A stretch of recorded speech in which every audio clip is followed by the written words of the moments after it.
ఒక ప్రశ్న చూద్దాం. 3 బిందువులు y b యొక్క ఘాతం x అంటే y b⁴x అనే గ్రాఫ్పై ఈ విధంగా ఉన్నాయి.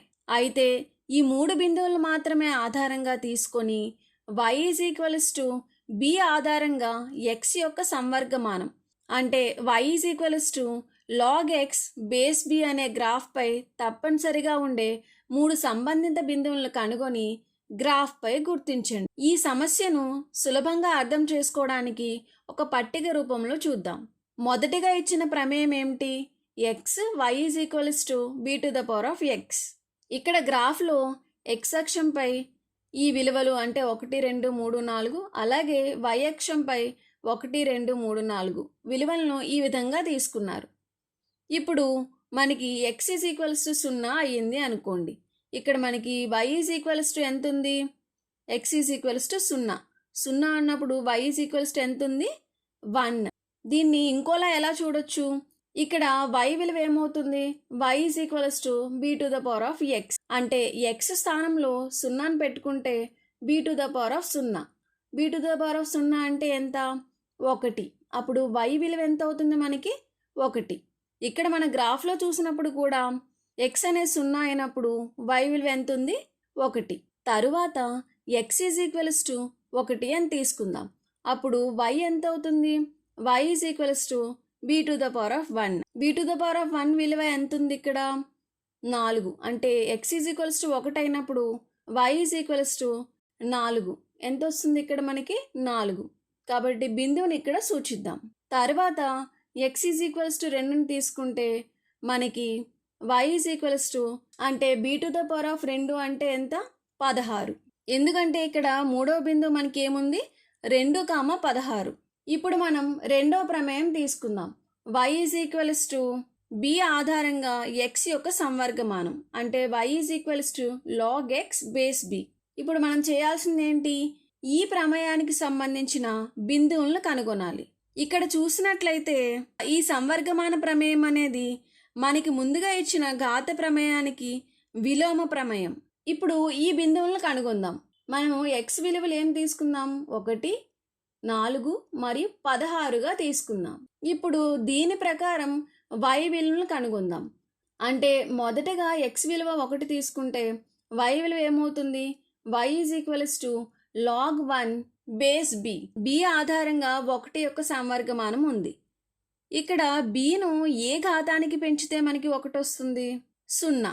ఎందుకంటే b యొక్క ఘాతం 0 అయినప్పుడు మనకి 1 వస్తుంది. అందువల్ల దీని విలువ ఏమవుతుంది? మనకి 0 అవుతుంది. log 1 బేస్ b ఎంత? 0. అప్పుడు ఇక్కడ బిందువు ఏమవుతుంది? 1, 0. అంటే మన బిందువుని ఎక్కడ గుర్తించాలి?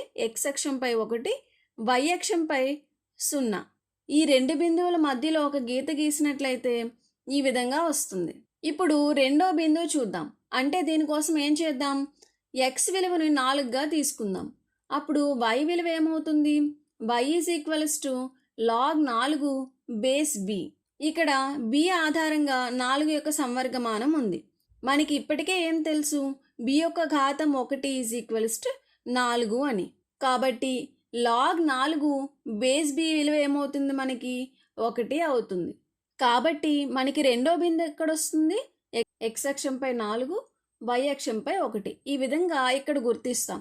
ఇప్పుడు y b⁴x ఉన్న బిందువు, y log x బేస్ bకి ఉన్న బిందువులను కలిపి చూద్దాం. తర్వాత మూడో బిందువును కనుగొందాం. దీనికోసం ఎంత తీసుకున్నాం? x విలువ 16. అప్పుడు మనకి y ఏమవుతుంది? b ఆధారంగా 16 యొక్క సంవర్గమానం log 16 బేస్ b. మనకు ఇదివరకే ఏం తెలుసు? b యొక్క ఘాతం 2 16. b⁴2 16. కాబట్టి ఇక్కడ log 16 బేస్ b అనేది ఏమవుతుంది మనకి? 2. అంటే ఇది ఎక్కడొస్తుంది మనకి? x అక్షంపై 16, y అక్షంపై 2 అంటే ఈ విధంగా ఇక్కడ వస్తుంది. ఇప్పుడు ముందుగా వచ్చిన బిందువును y b⁴xకి వచ్చిన మూడో బిందువుని ఈ బిందువును కూడా కలుపుదాం. ఇక్కడ మనకి ముందుగా తీసుకున్న మూల బిందువులు అంటే y b⁴x యొక్క బిందువులు ఏంటి? 0 1 1 4 2 16. ఇప్పుడు ఈ సంవర్గమాన ప్రమేయానికి వచ్చిన బిందువులేంటి? 1 0 4 1 16 2. ఇక్కడ మీరు గమనించినట్లయితే ప్రతి బిందువులో x మరియు y విలువలు పరస్పరం మార్పు చెందాయి. అంటే ఇక్కడ చూడండి, ఇక్కడ మనకి ఈ బిందువులో ఏముంది? మొదటి బిందువులో 0 1 ఉన్నాయి. అదే log x బేస్ bకి తీసుకున్నప్పుడు బిందువులు ఏమయ్యాయి?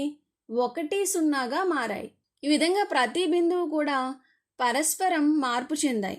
దీని ద్వారా మనం ఏం చెప్పొచ్చు అంటే y = b⁴x మరియు y = log x base b అనేవి ఒకదానికొకటి విలోమ ప్రమేయాలు అని చెప్పవచ్చు. అంటే ఇవి ఎలా ఉన్నాయి? ఒకదానికొకటి ప్రతిబింబాలుగా ఉన్నాయి. మనకు వచ్చిన 3 బిందువులు ఏంటి? 1 0 4 1 మరియు 16 2.